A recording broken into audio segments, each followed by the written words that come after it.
সবার আগে বাংলাদেশ, এটিই হতে হবে আমাদের একমাত্র লক্ষ্য। দেশের স্বাধীনতা সার্বভৌমত্বের সঙ্গে জড়িত এমন একটি স্পর্শকাতর বিষয় সিদ্ধান্ত নেওয়ার ক্ষেত্রে অন্তর্বর্তীকালীন সরকার কিন্তু জনগণকে জানায়নি। আভ্যন্তরীণ যুদ্ধে লিপ্ত মিয়ানমারের রাখাইনে মানবিক সাহায্য পৌঁছানোর জন্য বাংলাদেশকে করিডোর হিসাবে ব্যবহারের অনুমতি দেওয়ার ব্যাপারে অন্তর্বর্তীকালীন সরকার নাকি নীতিগতভাবে সিদ্ধান্ত নিয়েছে।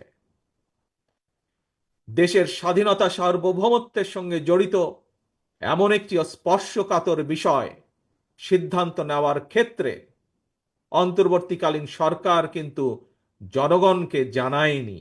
এমনকি জনগণের প্রতিনিধিত্বকারী রাজনৈতিক দলগুলোর সঙ্গেও কোনোই আলোচনা করার প্রয়োজন বোধ করেনি। দেশের জনগণকে না জানিয়ে অন্তর্বর্তীকালীন সরকার এ ধরনের সিদ্ধান্ত নিতে পারে কিনা কিংবা নেওয়া উচিত কিনা এই মুহূর্তে সেই বিতর্ক আমি তুলতে চাই না।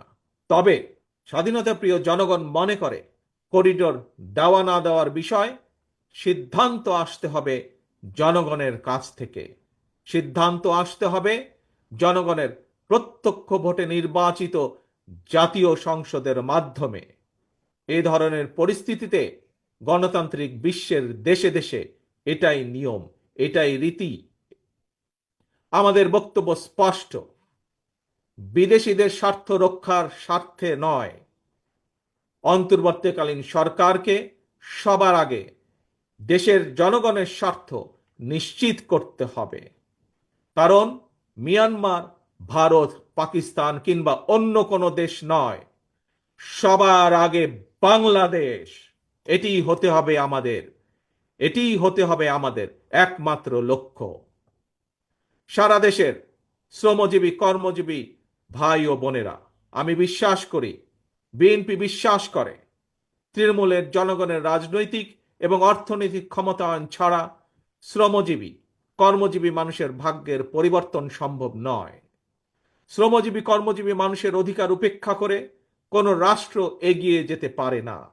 শ্রমজীবী কর্মজীবী মানুষের শ্রম, ঘাম, মেধার উপর নির্ভর করে একটি দেশের উন্নয়ন এবং অর্থনীতির শক্তিশালী ভিত্তি রচিত হয়। 1971 সালের অর্জিত মুক্তিযুদ্ধের বাংলাদেশ, 75 সালের 7ই নভেম্বরের আধিপত্যবাদ এবং তাবেদার মুক্ত বাংলাদেশ, 90-এর স্বৈরাচার মুক্ত বাংলাদেশ, 2024-এর 5ই আগস্টের ফ্যাসিবাদ মুক্ত বাংলাদেশ। বান্ডেল থাকলে প্রতি সেনমানিতে টাকা বাঁচবে। বিকাশ সেনমানি বান্ডেল কিনে জিতুন প্রতি লেনদেনে।